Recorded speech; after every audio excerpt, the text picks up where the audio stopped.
నమస్కారం అండి. తెలుగు కథల వేదికకు స్వాగతం. ఈరోజు ముప్పాళ్ళ రంగనాయకమ్మ గారు రచించిన నవ్వింది జాబిలి అనే ఒక చక్కటి కథను విందామండి. ఈ కథ 1964 మే నెలలో జ్యోతి అనే మాసపత్రికలో ప్రచురితమైనది. మనసు కోతులాంటిదేనంటే ఒప్పుకోక తప్పదు. కుదురుగా కూర్చున్నట్టే కూర్చుని అంతలోనే త్రుళ్ళి పడుతుంది. పకపకా నవ్వుతూనే బావురుమని ఏడుస్తుంది. అది కలిగించే అనుభూతులు ఎప్పటికప్పుడే విచిత్రంగా ఉంటాయి. హేమలత అలాగే ఓ విచిత్రమైన అనుభవంలో చిక్కుకుంది. నువ్వు ఈ మధ్య చాలా మారిపోతున్నావు హేమా అన్నాడు శేఖర్ మరోసారి. భార్య మీద తన అభిప్రాయం తరచూ వెలబుచ్చుతూనే ఉంటాడు. భర్త అలా అన్నప్పుడల్లా త్రుళ్ళిపడి తనని తాను తమాయించుకోవటానికి ప్రయత్నిస్తూ నవ్వేస్తుంది హేమలత. నేనా మారిపోతున్నానా? ఇది మరీ బాగుంది అంటుంది అతి నిర్లక్ష్యంగా. చూడు, నీ నవ్వులో కూడా మునపటి కాంతి లేదు. ఏం మారిపోయానో చెప్పండి చూద్దాం. అదే అర్థం కాకుండా ఉంది. ఎటూ ఆలోచించలేకపోతున్నాను. నువ్వుగా మాత్రం లేవు, అంతవరకు చెప్పగలను. ఇక శేఖరం కళ్ళల్లోకి సూటిగా చూడలేక హేమలత చూపులు దించేసుకుంది. అంతా మీ భ్రమ. నేనేమీ మారలేదు, ఎప్పటిలాగే ఉన్నాను. అంతేనంటావా? రెట్టించిన శేఖరాన్ని అంతగాక ఇంకెంత అంటూ వదిలించుకోవాలని ప్రయత్నించింది. కాదు అంత కాదు, ఎంతో ఉంది అంటూ ఎవరో కసికొద్దీ తన గుట్టు బయట పెట్టేస్తున్నట్టు దిక్కులు చూసింది.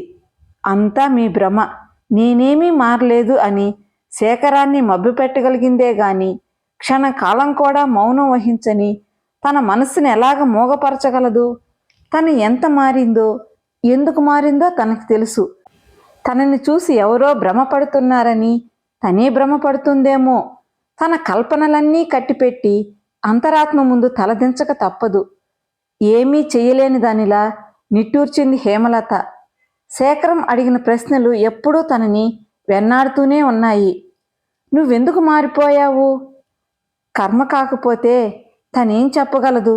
జరిగిందంతా కాలప్రభావం మీదకి గెంటివేసి నిర్దోషిగా తనకు తప్పించుకోవాలనిపిస్తోంది. కొన్ని క్షణాలు చాలా చెడ్డగా పరిణమిస్తాయి. వాటి ప్రభావం గుడ్డిగా ఎక్కడికెక్కడికో ఈడ్చుకుపోతుంది. కాకపోతే ఏమిటి? తనకెందుకింత చాంచల్యం? తనలో ఎందుకు ఇటువంటి బలహీనత?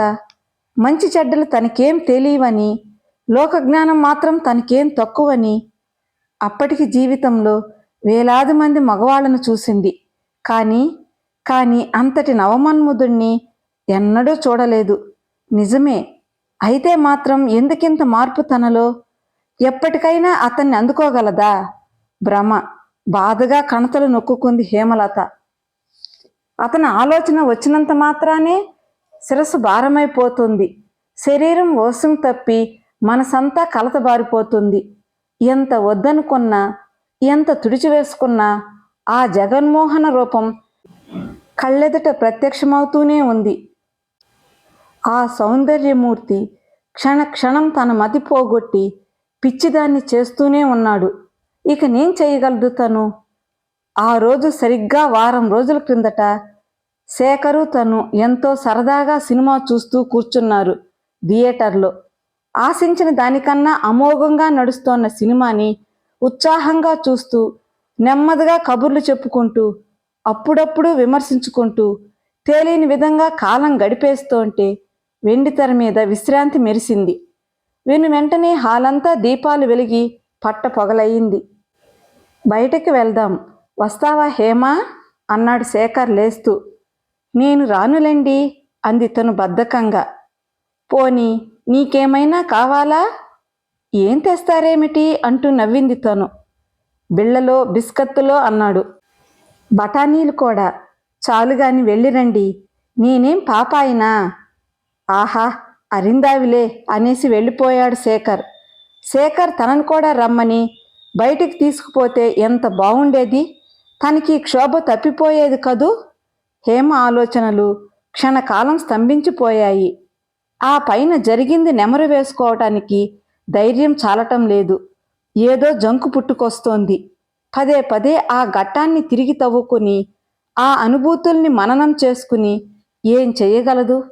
అదొక దురదృష్టపు సంఘటన అనుకుని మర్చిపోవటానికి ప్రయత్నించాలే గాని ఇలా గుర్తు తెచ్చుకుంటూ బాధపడుతూ కూర్చుంటే నిజంగా పిచ్చిదైపోదు? మనస్సుని బంధించుకోవాలని, ఆ పాడు స్మృతిని తుడిచివేసుకోవాలని హేమ ఎంత ప్రయత్నించిందో అంత విపులురాలైంది, వివసరాలై నిట్టూర్చింది. అప్రయత్నంగానే ఆ సంఘటన ఆమె మెదడులో మెదలనారంభించింది. శేఖర్ బయటికి వెళ్ళగానే హేమ బద్ధకంగా వేళ్లు విరుచుకుంటూ తల తిప్పి ఓసారి 4 వైపులా పరిశీలించబోయింది. కుతూహలంగా తళుక్కున మెరుపు మెరిసింది. ఒక్క క్షణం ఆమె గుండెలు అమిత వేగంతో కొట్టుకున్నాయి. మరో క్షణం ఆమె చూపులు ఎటూ కదలకుండా ఆ మూర్తి మీద కేంద్రీకరించుకున్నాయి.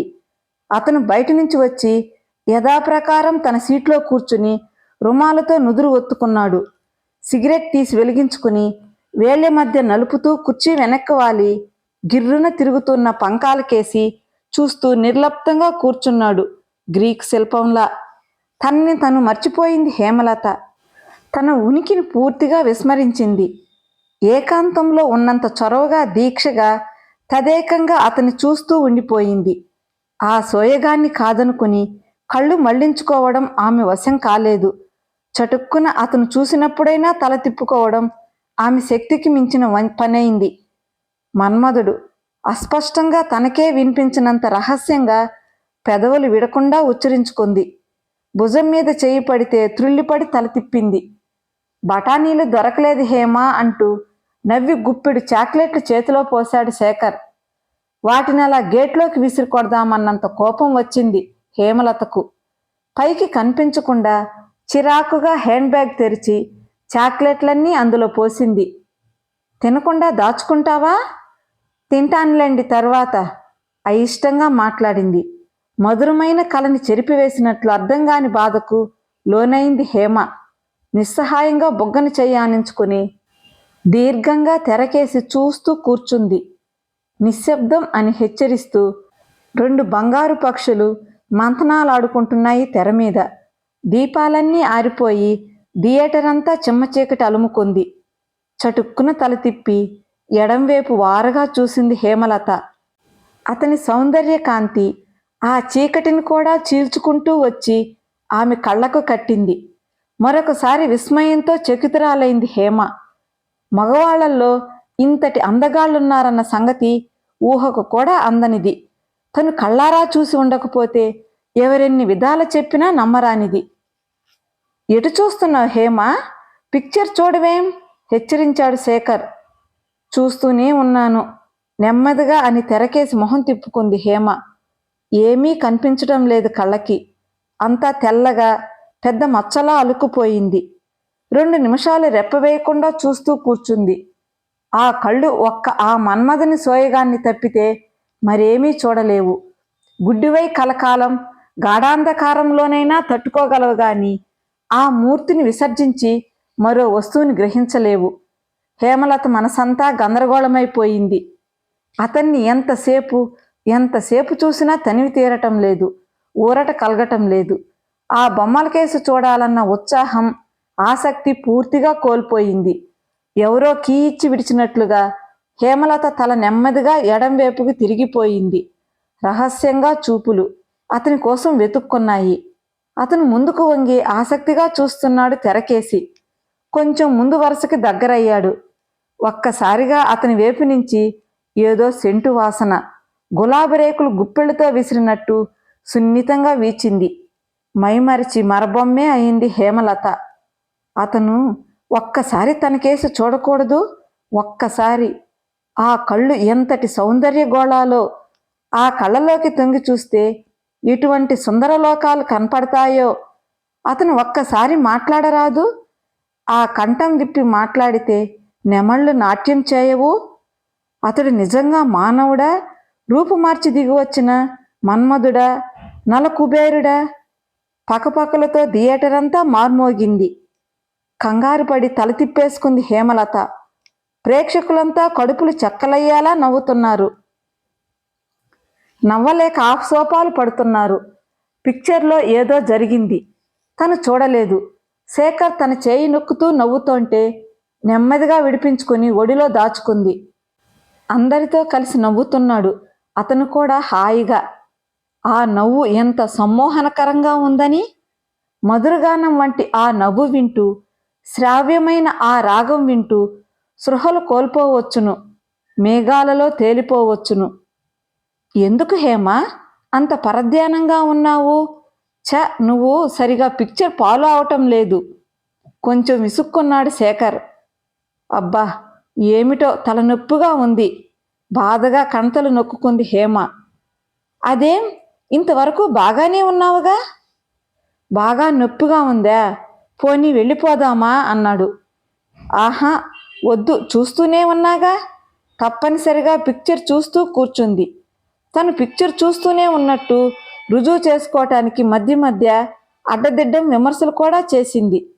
మనసు లాగుతోన్నా మళ్ళీ మళ్ళీ ఎడంవైపు తల తిప్పి వారగా వెనక్కి చూడటానికి ధైర్యం చాలలేదు. అందాన్ని చూసి ఆనందించే అదృష్టం మాత్రం ఎంతటి వాళ్ళకి! పాడుగోల. స్థానంలో కూర్చున్న హేమలత పిక్చర్ కాగానే నిర్జీవంగా లేచి నిలబడింది. మారాన్ చేస్తున్న మనసుని మందలించే శక్తి లేక ఒక్కసారి సాహసం చేసి వెనక్కి చూస్తే లేడు, కనిపించలేదు అతను. ఎంత తొందరగా వెళ్ళిపోయాడో! ఆ పున్నమి చంద్రుడి కోసం ఏ భాగ్యశాలిని నిరీక్షిస్తూ ఉందో! హేమ చూపులు వెర్రిగా ఖాళీ థియేటర్ అంతా పరుగులెత్తాయి. ఇంటికి వచ్చే వరకు మాటామంతి లేకుండా నడిచింది శేఖర్ వెంట. తలనొప్పితో బాధపడుతోన్న భార్యని మాటలతో విసిగించదలుచుకోలేదు శేఖర్. మౌనంగానే శేఖర్కి అన్నం వడ్డించి తను వడ్డించుకుంది. వేళ్లు పెట్టి కెలకటం తప్పితే ఒక్క ముద్ద కూడా ఎత్తి నోట పెట్టుకోబుద్ధి కాలేదు. గ్లాస్ అందుకుని నీళ్లు తాగబోతే చటుక్కున ప్రత్యక్షమైంది అతని ప్రతిబింబం. చందమామని పోలిన ఆ ముఖార విందం. కదలని నీళ్ళలో నిలిచి నవ్వుతోన్న ఆ చంద్రబింబాన్ని చూస్తూ కూర్చుంది హేమ. ఏమిటలా చూస్తావు? నీళ్ళలో నలకలేమైనా ఉన్నాయా? అబ్బే, ఏం లేవు, ఊరికినే చూస్తున్నాను. పోనీ అంత అనుమానం ఎందుకు? పారబోసి మళ్ళా తెచ్చుకోరాదు? గ్లాస్ ఎత్తు పట్టుకుని నీళ్ళన్నీ తాగేసింది. ఏమిటో ఆకలే లేదు అంటూ పళ్ళెం వదిలి లేచిపోయింది. నీకు పిక్చర్ ఎలా ఉంది హేమా? పక్క మీద ఒత్తిగిల్లుతూ అడిగాడు శేఖర్. హేమలతకేమీ మాట్లాడాలనిపించలేదు. ముక్తసరిగా అంది, పిక్చర్కేం, బాగానే ఉంది. ఏం బాగుందో, నీకేం నచ్చిందో చెప్దు. కొంచెం విసుగుదల కనపరిచింది హేమలత. తర్వాత మాట్లాడుకోవచ్చు, పడుకుందురు. తలనొప్పితో నేను సతమతమవుతోంటే. ఇంకా తలనొప్పి తగ్గనే లేదు. నిజంగా? మరైతే చెప్పవేం, కొంచెం అమృతాంజనం రాసేవాణ్ణిగా. లేవబోతున్న శేఖరాన్ని వారించింది. నాకిప్పుడే మందులు అక్కర్లేదు, కాస్త ప్రశాంతంగా నిద్రపోనివ్వండి, అదే తగ్గుతుంది. ఎందుకు హేమ నా మీదంత కోపం? నేనేం చేశానని?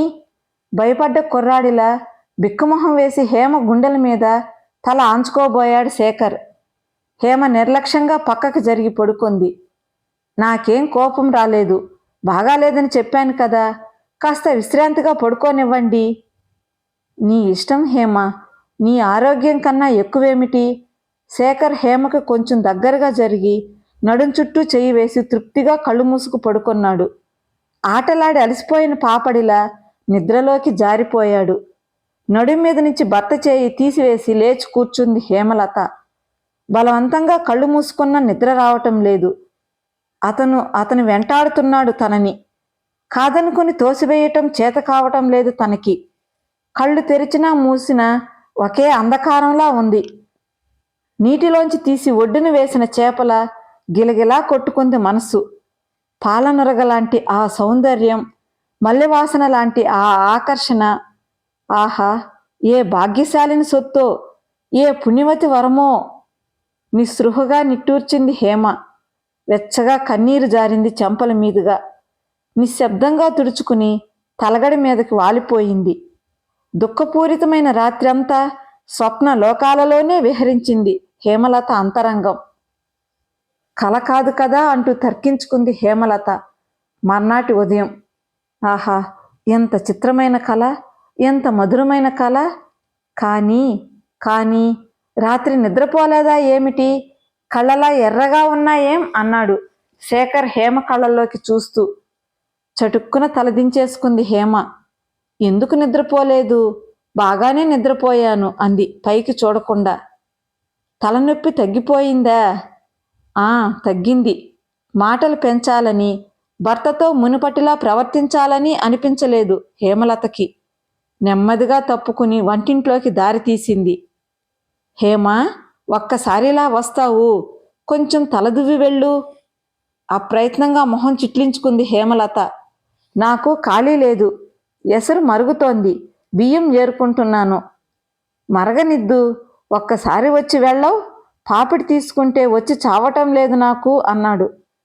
నిత్యం అలా భర్త తలకి నూనె రాసి పాపడి తీసి చెంపలు దువ్వటం హేమకు అలవాటే. తను పనిలో ఉన్నప్పుడు అడ్డదిడ్డంగా దువ్వుకుని ఇన్ని వెంట్రుకలు మొహం మీదకు పడేసుకుని దగ్గరకొస్తాడు శేఖర్. తను నవ్వి, చేతకానట్టు ఇదో వేషం, బావుంది కదూ అంటూ కసిరి క్రాపు సరిచేస్తుంది. తప్పదు మరి. అయిష్టంగానే లేచి వెళ్ళి దువ్వెన అందుకుంది హేమ. నిటారుగా సూదుల్లా పొడుచుకొస్తున్న ఆ వెంట్రుకల మీద చెయ్యి వేసి నిమరటానికి హఠం చేసింది మనసు. మెత్తని రబ్బర్లా నల్లగా నిగనిగలాడే అతని నొక్కుల జుత్తు అలలగా కళ్ళ ముందు కదిలింది. గబగబా చెంపలు దువ్వేసి దువ్విన టేబుల్ మీదకి విసిరేసింది. ఆగవోయ్, ఏమిటా కంగారు? ఎందుకు? ముందు వెనక్కరా మరి. అబ్బా, చెప్పరాదు. పైటి కొంగు వదిలించుకోవటానికి ప్రయత్నించింది. ఏమిటో ఆ చిరాకు. కాస్త షర్ట్ అందించి వెళ్ళు. బాగానే ఉంది మీ సరసం, అవతల నాకు పనుందని చెప్పటం లేదు. ఏమిటబ్బా అంత రాచకార్యం? నీ పని నాకు తెలుసులే. నీ స్నానానికేగా నీళ్లు మరుగుతున్నాయి. అబద్ధాలాడితే శిక్ష ఏమిటో తెలుసా? చాలుగాని ముందీ షర్ట్ అందుకోండి, నేను వెళ్ళాలి. అదేం కుదరదు. నేను గుమ్మం దాటే వరకు నువ్విక్కడ ఉండాల్సిందే. శేఖర్ షర్టు తొడుక్కొని గుండీలు పెట్టుకుంటుంటే ఉండబట్టలేక అంది. చేతులలా పొడుగ్గా వదిలేసుకుంటే ఏం బాగుంటుంది? మడతలు పెట్టుకోరాదు? సినిమా హీరోని చేసేద్దామనుకుంటున్నావా నన్ను? ఆవశ్యం. రాణిగారి అభిరుచి కన్నా ఈ దీనుడు వాంఛించదగినదేముంది? చేతులు పొడవుగా మడతలు పెట్టుకుని టీవీగా నిలబడ్డాడు శేఖర్. ఎలా ఉంది? బావుందా? ఏమీ నచ్చలేదు హేమకి. దుస్తులు ముస్తాబులో అసలు అతనికి సాటి ఎవరు? అతనిలోని రాజసం దర్జా ఎంతటి వాళ్ళకి? మీకంత బావున్నట్టు లేదు. పోనీ అలవాటైతే సరి అంది క్లుప్తంగా. భర్త మొహంలోకి క్షణకాలం చూస్తే తన కళ్ళనావరించిన పొరలేవో పలచబడుతున్నట్లు అనిపించింది. శేఖర్ కళ్ళలోని ఆ పవిత్రత, పసితనం హేమని తలదించుకునేలా చేశాయి. తను ఘోరమైన తప్పు చేయటం లేదు, దారి తప్పి ప్రయాణించడం లేదు. తనని ప్రాణ సమానంగా ప్రేమిస్తున్న భర్తని ఇంతగా అసహించుకునే ఈ దరిద్రపు రోజలా దాపురించింది. శేఖర్ అగ్నిసాక్షిగా తన మెడలో తాళి కట్టినవాడు, తనతో నిండి జీవితాన్ని పంచుకున్నవాడు, మనోవాక్కాయ కర్మల తన సాహచర్యాన్ని కోరుతున్నవాడు, నిష్కల్మషంగా అర్ధాంగిని విశ్వసించి ఆరాధిస్తున్నవాడు. శేఖర్ ఏమిటో తనకి క్షుణ్ణంగా తెలుసు. అతని సన్నిధిలో ఎన్నడూ తను నిట్టూర్చలేదు, ఒక్క కన్నీటి బొట్టైనా చిందించలేదు.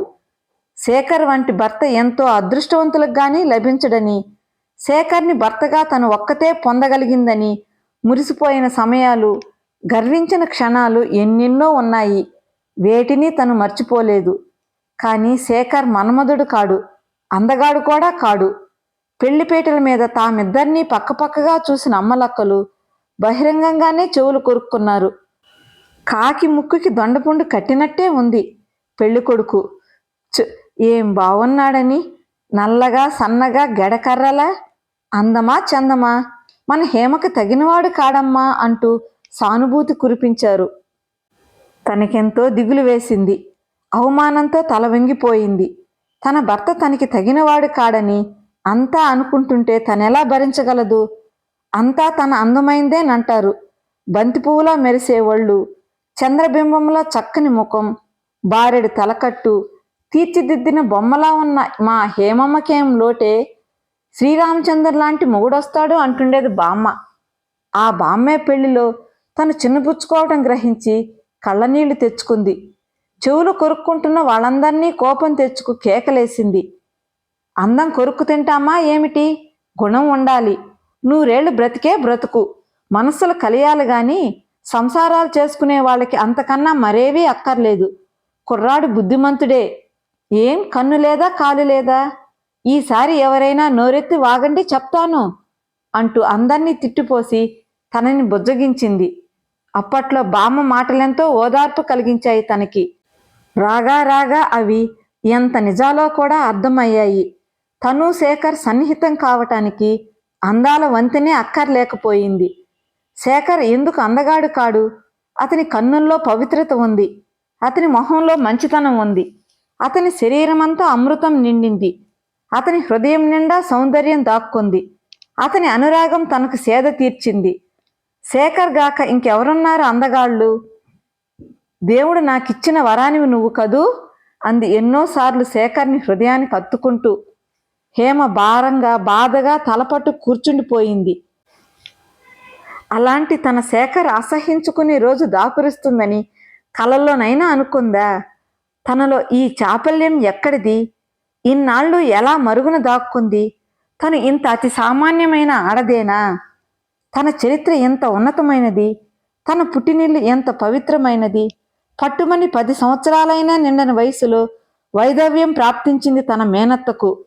వీరేశలింగం పంతులు గారి రోజులలో పునర్వివాహం చేయాలని ప్రయత్నిస్తే సంఘ సంస్కారులందరినీ తిరస్కరించిందావిడ. ఆనాటి నుంచి ఆహార వ్యవహారాల్లో కఠోర నియమాలు పాటిస్తూ పరోపకారమే పరమావధిగా భావించి సుఖదుఖాలకు అతీతురాలై జీవిస్తున్న మేనత్తను చూస్తే చేతులు జోడించాలనిపిస్తుంది ఎవరికైనా. తన పినతల్లి మాత్రం కార్తీక స్నానానికి చిమ్మ చీకటిలో చెరువుకెడుతోంటే ఏ పాపిష్టివాడే చెయ్యి పట్టి లాగాడని అవమానం భరించలేక ఆత్మహత్య చేసుకుని అభిమానం కాపాడుకుంది. కానీ తనను చూసుకుంటే తనకే ఆశ్చర్యం వేస్తోంది హేమలతకు. మహాపతివ్రతలకు జన్మస్థానమైన భారత భూమి మీద పుట్టి పెరుగుతున్న తనలో ఇంత చిత్రమైన ఊహలు ఎందుకు రేగుతున్నాయి? తన పుట్టినింటి శీలవతుల పవిత్ర రక్తం తనలో ప్రవహించడం లేదా? భారత నారీత్వం, పుట్టి పెరిగిన సంస్కృతి, పురాణాలలో నీతి బోధలు, కట్టుకున్న భర్త మీద అనురాగం ఇవన్నీ ఒక్కసారిగా నిష్ప్రయోజనమైపోయాయా? హాయిగా శాంతిగా భర్త నీడని సంసారం చేసుకుని భారత స్త్రీలో ఇంతటి క్షణికావేశం దాగి ఉంటుందా? పరపురుషుడి అందానికి ముగ్ధురాలై వివేకం మరచి దాసోహం చేసే వివసత్వం ఆవహిస్తోందా ఏమో? ఎలా కాదనటం? తనలో ప్రస్తుతం ఏం జరగటం లేదని. ఆడదాని మనసు కూడా చలిస్తుంది సుమా అంటూ మరెప్పుడైనా అయితే హాస్యాస్పదంగా భావించేదే హేమలత. ఇప్పుడు తన మనసు చలించలేదు, తనలో కోరికలు రేకెత్తలేదు, మనస్సు తనువు ఒక్కలా జ్వలించిపోవటం లేదు. ఈ అసంతృప్తి అగ్నిసెగలు, ఈ తీరని దాహపు మంటలు పెరిగి పెరిగి ఉధృతంగా పెరిగి తనని సమూలంగా దహించివేయవు, తన ఉనికిని వేళ్లంటా కదిల్చివేయవు. తెరలు తెరలుగా దుఃఖం ముంచుకొచ్చింది హేమలతకు. తెగిన గాలిపటంలా యథేచ్ఛగా కొట్టుకున్న మనసు యథాస్థానంలోకి వచ్చి వాలింది. రేగిన తేనిపట్టులా అలుముకున్న ఆలోచనలు తేలి తేలి గాలిలో కలిసిపోయాయి. తనను తను విమర్శించుకోవాలో సమర్థించుకోవాలో తేలిని స్థితిలో అల్లాడిపోయింది. తన ఊహలేమిటో అతీతంగా ఉన్నాయి. తన గమ్యమేమిటో అయోమయమైపోయింది. తనను తను నిర్బంధించుకోవాలా, స్వేచ్ఛగా కట్లు తెంచుకోవాలా? ఏం చెయ్యాలి? అసలు తనేమిటి, ఏమవుతోంది అర్థం కాకుండా పోయింది. వెన్నెల చల్లగా లోకాన్ని పాలిస్తోంది.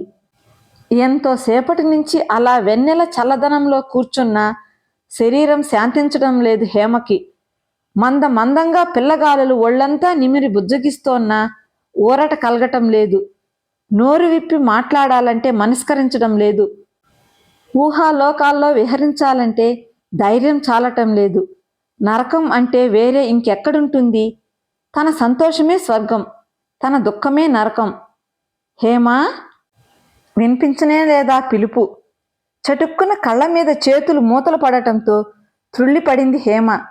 అంతలోనే కోపం తెచ్చుకుని, అబ్బా, చేతులు తీయండి, ఏమిటా అర్థం లేని సరసం? నేనేదో పరధ్యానంగా కూర్చుంటే హఠాత్తుగా వచ్చి కళ్ళు మూయటం ఏమిటి? విసుగ్గా శేఖర్ చేతులు తోసివేసి లేచింది. శేఖర్ మోటుగానే ఆమెను బంధించి బలవంతంగా బొగ్గ మీద ముద్దు పెట్టుకున్నాడు. ఎన్నాళ్ళిలా పరాకులు చిత్తగిస్తావు? కోపంతో మాట్లాడదలుచుకోలేదు హేమ. ఇవాళ నీకో చిత్రమైన సంగతి చెప్తాను. వినాలన్న కుతూహలమేం కలగలేదు హేమకి. పూర్తిగా వినకుండా నువ్వు కోపం తెచ్చుకోకు సుమీ, చిరాగ్గా అంది హేమ. కోపం అస్తమానం ఎందుకొస్తుంది నాకు? ఇదిగో ఇప్పుడు వచ్చిందిగా మరి, అయితే చెప్పేదా? ఎప్పుడెప్పుడు ఇంటికొచ్చి నీతో చెప్పేస్తానా అని. ఏమిటో అంత గొప్ప సంగతి. ఇవాళ్ళ చిత్రమైన అనుభవం అయింది నాకు. హేమ విసుగ్గా 2 అడుగులు వేసి పిట్టగోడకు ఆనుకుని నుంచుంది. చిత్రం చిత్రం అనుకుంటూ కూర్చోకపోతే చెప్పరాదు? విను మరి, నేను మామూలుగా వచ్చేస్తుంటే ఓ అమ్మాయి ఆపేసింది నన్ను. హేమ వెనగ్గా వెళ్ళి నించున్నాడు శేఖర్. చిత్రంగా చూసింది హేమ. ఆశ్చర్యంగా ఉంది కదూ? నేను అలాగే కొంచెం ఆశ్చర్యపోయాననుకో. అమ్మాయి మిమ్మల్ని ఆపటం ఏమిటి? అసలు ఎవరావిడ? ఎక్కడాపింది? ఏమంత కుతూహలం లేకపోయినా సామాన్యంగా అడిగింది హేమ. హేమ మొహంలోకి చూస్తూ అన్నాడు శేఖర్. రోజులాగే నేను సైకిల్ మీద వచ్చేస్తున్నాను హేము. రైలు గేటు దాటిన తర్వాత చిన్న వంతెన ఉంటుంది చూశావా? అది కూడా దాటాను. రోడ్డు వారుగా ఓ అమ్మాయి నిలబడి ఉంది. ఎవరోలే అనుకుంటూ నా దారిని నేను రాబోయాను. చటుక్కున ఆమె సైకిల్కి అడ్డు వచ్చేసింది. చెయ్యి జాపింది. సడన్ బ్రేక్ వేసి ఆగాను. ఓ అడుగు ముందుకు త్రుళ్ళిపడి నిలదొక్కున్నాను. ఒక్కసారి ఏదో సెంటు వాసన గుబాళించింది. నాకేదో అర్థం లేని అనుమానం కలిగింది. మామూలుగా ఆవిడ కేసు చూశాను. ఏమీ మాట్లాడడం లేదు. కాసేపు నేల మీదకి, కాసేపు నా మీదకి కళ్ళు తిప్పి తిప్పి చూస్తూ నించుంది. నాకేం చెయ్యాలో అర్థం కాలేదు. అయోమయంలో పడ్డట్టే అనిపించింది. మీరు నన్ను పిలిచారా అండి అన్నాననుకుంటా. ఎలా పలకరించానో సరిగ్గా గుర్తులేదు గాని తడబడ్డానని మాత్రం చెప్పగలను. జవాబేమీ చెప్పకుండా తల ఎత్తి సూటిగా చూస్తూ అదో రకంగా నవ్వింది. ఆ అమ్మాయి వేశ్యా ఏమిటి? అంది హేమ ఉండబట్టలేక. ఆ, అటువంటి వృత్తి చేసుకునేదే అన్నాడు శేఖర్. హేమకు కుతూహలం పుట్టుకొచ్చింది. ఆ, అయితే అప్పుడేమైంది? మీరు మళ్ళా ఏమన్నారు? ఏమన్నానా? విను మరి. ఆవిడేం జవాబు చెప్పకుండా నవ్వుతోంటే నాకు కాస్త చిరాకు వేసింది. ఆవిడ వేసిలాంటిదేమో నన్న అనుమానమైతే కలుగుతోంది గాని ఏమో, ఎలా నమ్మటం? నేనే పొరబడుతున్నానేమో. అంత తొందరగా అపార్థం చేసుకోవడం తప్పు కదూ అనుకుని కొంచెం బింకంగానే అడిగాను. చెప్పండి, నాతో ఏమైనా పని ఉండి పిలిచారా? అలా రెట్టించటంతో ఆ అమ్మాయి మరోసారి నా మొహమంతా చూసి చటుక్కున తలదించేసుకుంది. నిజంగా మీకు తెలియకే అడుగుతున్నారా? నాకు మతే పోయిందనుకో. తన ఉద్దేశమేమిటో తేల్చి చెప్పదు. నన్నే అర్థం చేసుకోమన్నట్టు చూస్తుంది. ఆవిడ చెడిపోయిందేమోనని నిర్ణయించుకుందామా అంటే మనసు ఒప్పటం లేదు. ఒకసారి చుట్టుపక్కల చూచాను. పుచ్చపువ్వు లాంటి వెన్నెల్లో అలా మేమిద్దరం రోడ్డు వారకు నిలబడి మాట్లాడుకోవడం నాకే ఏమిటో వెగటనిపించింది. ఉన్నట్లుండి సైకిల్ మీద చెయ్యి వేస్తూ అంది, అదుగో అటు పక్కగా ఇల్లు ఉంది, రండి వెళ్దాం. ఆ చొరవకి నేను నిర్ఘాంతపోయాను. అంతా అర్థమైపోయింది.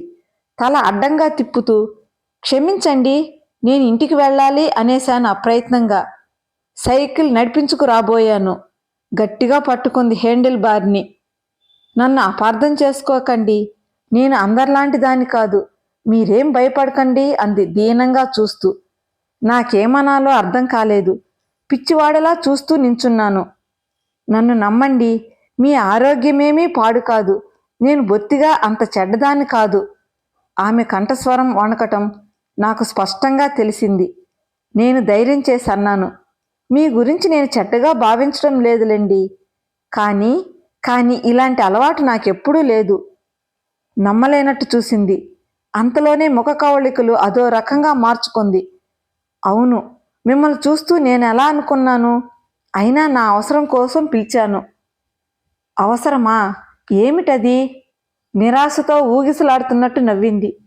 మా బాధలు మీకెందుకులండి? దయవుంచి ఒక్కసారి మా ఇంటికి వచ్చి వెళ్తే సంతోషిస్తాను. ఆమె మాటల్లో మోసం, నటన లాంటివేమీ ఉన్నట్లు అనిపించలేదు. నిజంగా ఎంతో అభిమానవతలాగే గోచరించింది. ఒకవైపున జాలి కలిగిన మొండికే సన్నాను.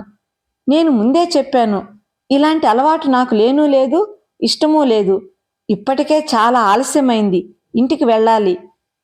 మీ భార్యగారు ఎదురు చూస్తూ ఉంటారా? నవ్వింది. తప్పకుండాను. నేను ఇంటి గడప ఎక్కే వరకు బిక్కుబిక్కుమంటూ కూర్చుని ఉంటుంది. అదృష్టవంతులు, గొణుక్కుంది. అంతలోనే తలెత్తడిగింది. ఆవిడ చాలా అందంగా ఉంటారా? చూడండమ్మా, అలాంటి విషయాలన్నీ ముచ్చటించుకునే సమయం కాదిది. మీ ఇంటికి మాత్రం నేను రాలేనని చెప్పటానికి విచారిస్తున్నాను. ఇందాక అనవసరమో ఏదో అన్నారే, అదేమిటో చెప్తే నాకు వీలైతే సహాయం చేస్తాను. అంతలోనే వెక్కి వెక్కి ఏడవటం ప్రారంభించింది. నేను గాబరా పడిపోయాను. అనవసరంగా నన్నేం అల్లరి చెయ్యదు కదా అని భయపడ్డాను. మీరలా ఏడవకండి. చూడండి, ఏమైందని? నేనేం అనలేదే. క్షమించండి, మీరు నన్నేం అనలేదు. మిమ్మల్ని చూసి మీ మాటలు వింటుంటే నా దుఃఖం కట్టలు తెంచుకుంటోంది. అంతా మీ వంటి ఉత్తములే ఉంటే నా వంటి దౌర్భాగ్యులు తయారయ్యేవారు కారు.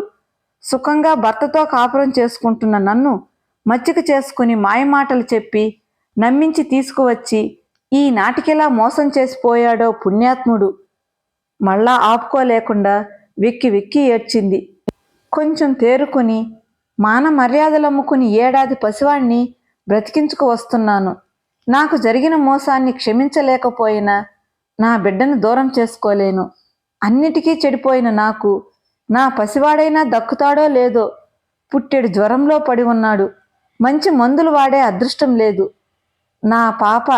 నా పాప మనసులో ఇముడ్చుకోలేని బాధనంతా ఏడుస్తూ ఏడుస్తూ నాతో వెళ్ళబోసుకుంది.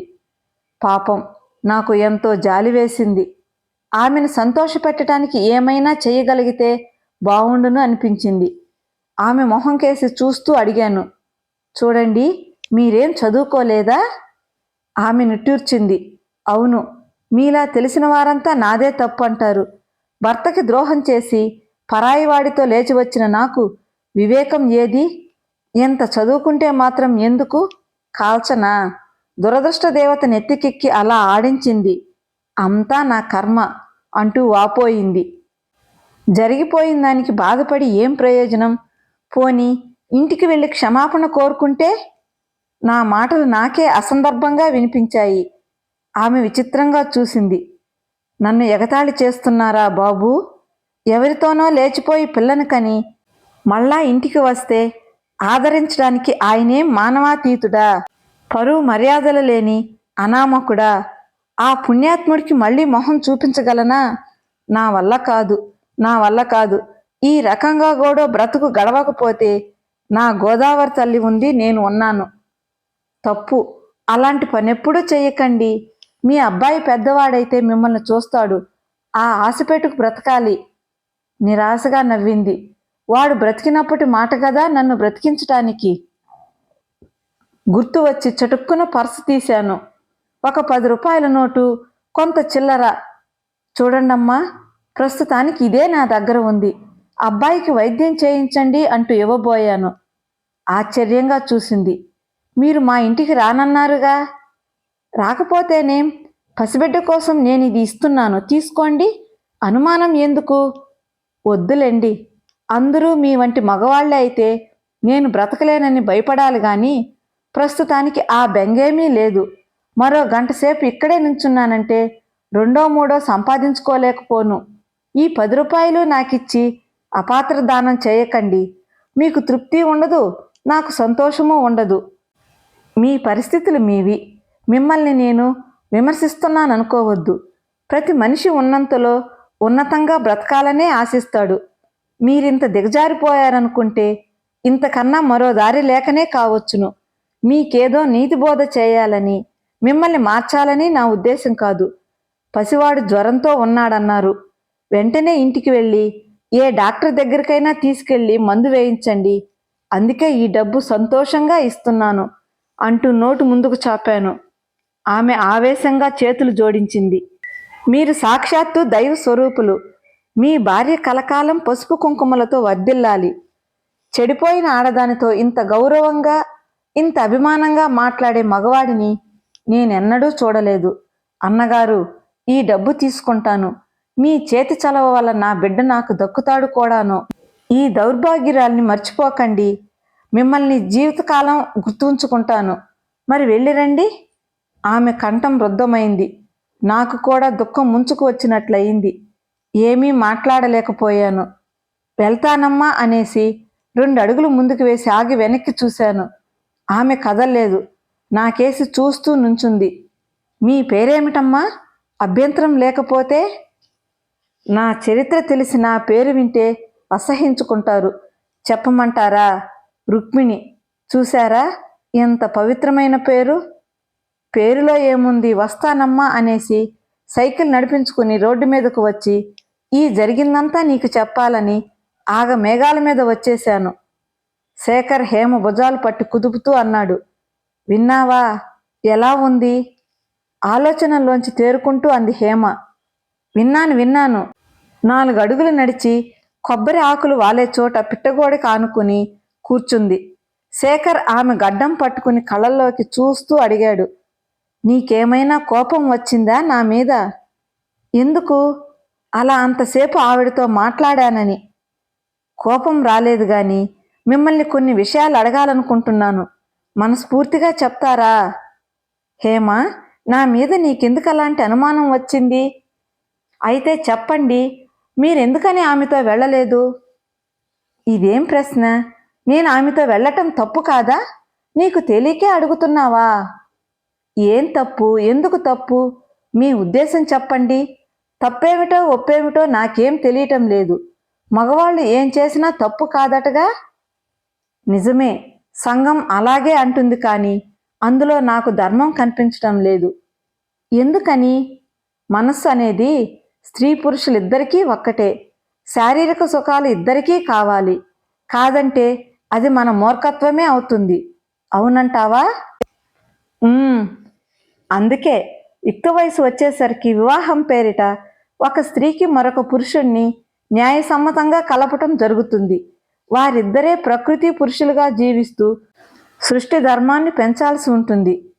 చూడు హేమ, అందరూ ఇలా కొన్ని కట్టుబాట్లకు లోనై బ్రతికితేనే సంఘం మొత్తంగా శాంతి సౌఖ్యాలతో నిండి ఉంటుంది.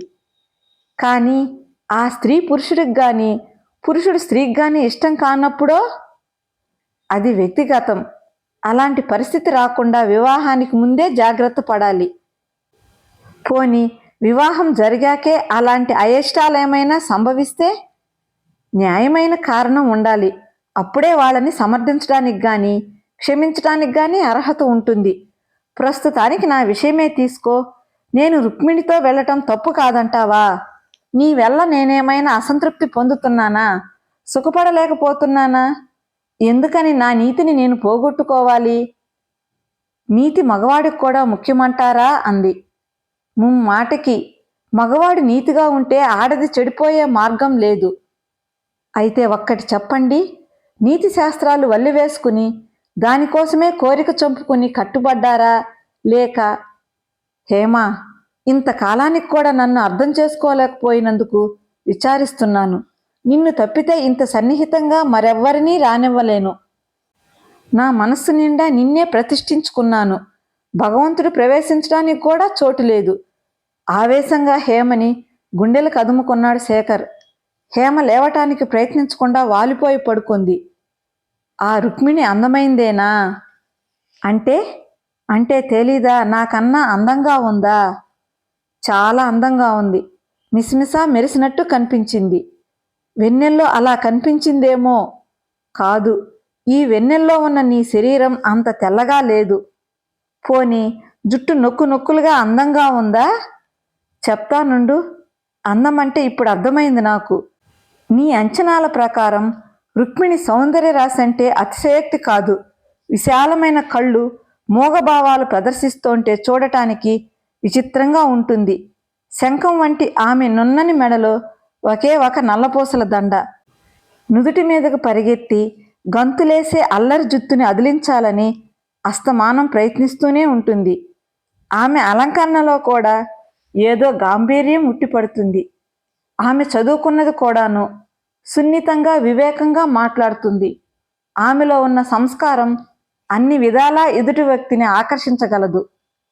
హేమ చంద్రుడిలోకి చూస్తూ అడిగింది హేళనగా, అంత అందాల రాశి మీకెందుకని నచ్చలేదు? హేమ, ఎదుటి వ్యక్తిని అర్థం చేసుకోలేకపోతే అది నీ బలహీనత.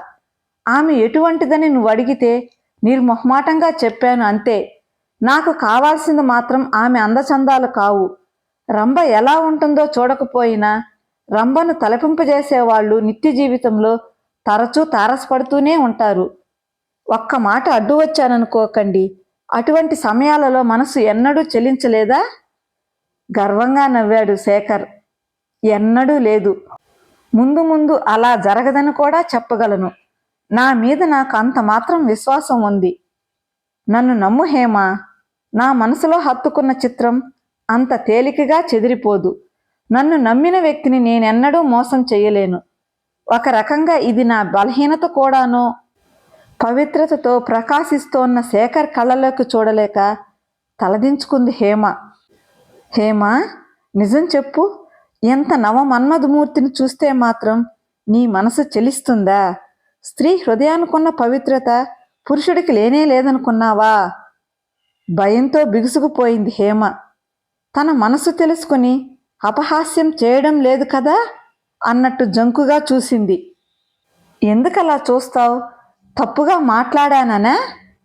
మాట్లాడు హేమ. కోపం వచ్చిందా? లేదండి, నాకేం కోపం రాలేదు. బావురుమని ఏడవాలనిపించింది. తను ఎంత నీచమైందో తెలిస్తే శేఖర్ ఏమవుతాడో. అతని అనురాగానికి ప్రతిఫలం నిజంగా తను ఇవ్వలేకపోతుందేమో.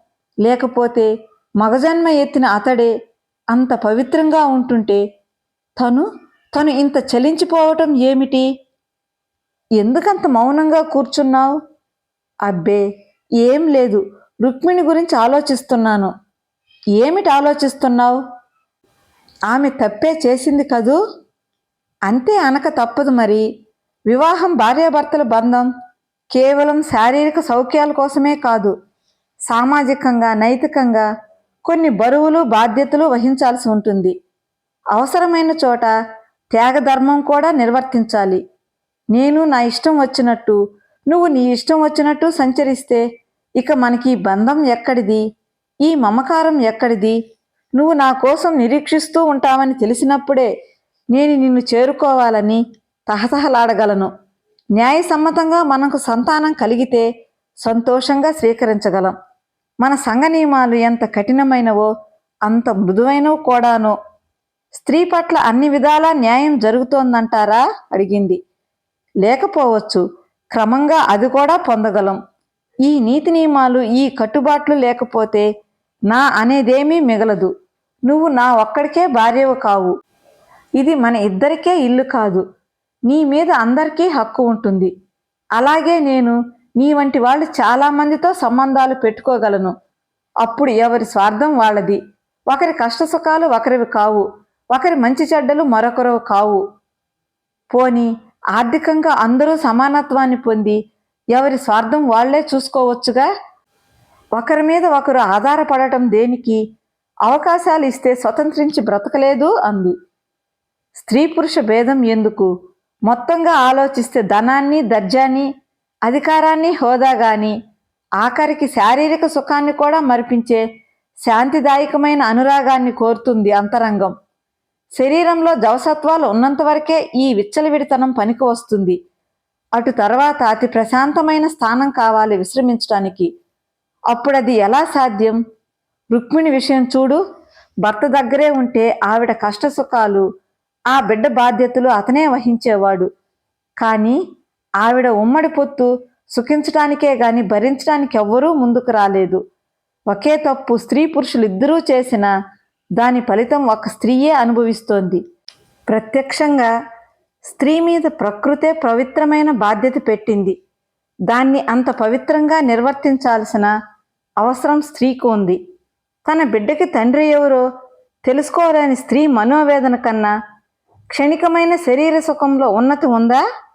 అందుకే అన్ని కట్టుబాట్లు, అన్ని నియమాలును. చెడిపోవటంలో కూడా సమానత్వం కావాలా స్త్రీకి? వింతగా చూసింది హేమలత. ఏదో ధైర్యం తెచ్చుకుని చిత్రంగా అడిగింది, నా మనసు ఎన్నడూ చలించి ఉండదని మీరనుకుంటున్నారా? మానవుడికి చాంచల్యం అతి సహజం. నీలోనూ ఆ ధర్మం ఉంటే ఉండవచ్చును. కానీ మనం వివేకం గల వ్యక్తులం. ఆలోచించగలగటం మన జన్మ హక్కు. పశువులకి మనకి తేడా ఉంది, ఉండాలి. మనసు చెలించినంత మాత్రాన మన వివేకం ఏమవుతుంది? నీ సుఖదుఖాలు అంచనా వేసుకోలేని హీనస్థితిలో నువ్వు ఉన్నావని నేను అనుకోను. హేమ స్థాణువులా కూర్చుండిపోయింది. తనకు ఏది సుఖం, ఏది దుఃఖం? శాశ్వతమైన శాంతి మార్గమా, క్షణికమైన శరీర సౌఖ్యమా? ఏది ఏది? చటుక్కున మోకాళ్ళలో తలదాచుకుంది. హేమా, ఏమిటి? ఏమైంది? ఆతృత పడ్డాడు శేఖర్. హేమ వెక్కి వెక్కి ఏడుస్తూ అతని హృదయం మీద వాలిపోయింది. ఏమైంది హేమా? ఏడవకు, ఏడవకు. ఈ ఒక్కరోజు నాతో సరదాగా మాట్లాడుతూ కూర్చున్నావు. వారం రోజుల నుంచి నన్ను క్షమించరు? నన్ను మాటలు పెగలలేదు. శేఖర్ గుండెల మీద చేత్తో రాస్తూ అతని భుజం మీద తల ఆంచుకుంది హేమ. ఏమిటో నాకు చెప్పు హేమ. నేను ఉండగా నువ్వు ఒక్కదానివే బాధపడవచ్చునా? నీ కష్టం నన్ను పంచుకోనియవు? హేమ కళ్ళు ఒత్తి చెంపలు తుడిచి బుజ్జగించాడు శేఖర్. దుఃఖావేశం తగ్గి కొంత ఉపశమించింది హేమ. వారం రోజుల కిందట నాకు పాడుకల, పీడకల వచ్చింది. పీడకల? ఏమని? పెద్ద విషపు నాగు నా గుండెల మీద బలంగా కాటు వేసింది. అంతే. ఆ దారుణ విషం నాలో నరనరానా పరిగెత్తి నా శరీరమంతా వికృతమైపోయింది. నా రూపమే మారిపోయింది. నేను సజీవంగా యమయాతన అనుభవించాను. హేమా, ఇంత చిన్న విషయానికి బాధపడాలా నువ్వు? జీవితంలో ఒక పీడకల ఏమిటి? ఎన్నో విషాద సంఘటనలు ఎదుర్కోవలసి ఉంటుంది. ఎంత దారుణమైన పరిస్థితులు సంభవించినా సడలిపోకూడనిది మనోధైర్యం, ఆత్మవిశ్వాసం. అప్పుడు ఏ పీడకల ఏమీ చెయ్యలేదు. ఆ మాటలు హేమ హృదయానికి చాలా ఊరట కలిగించాయి. నిజంగా పీడకలే వచ్చింది. కాకపోతే ఏమిటి? తను మారిపోవటం ఏమిటి?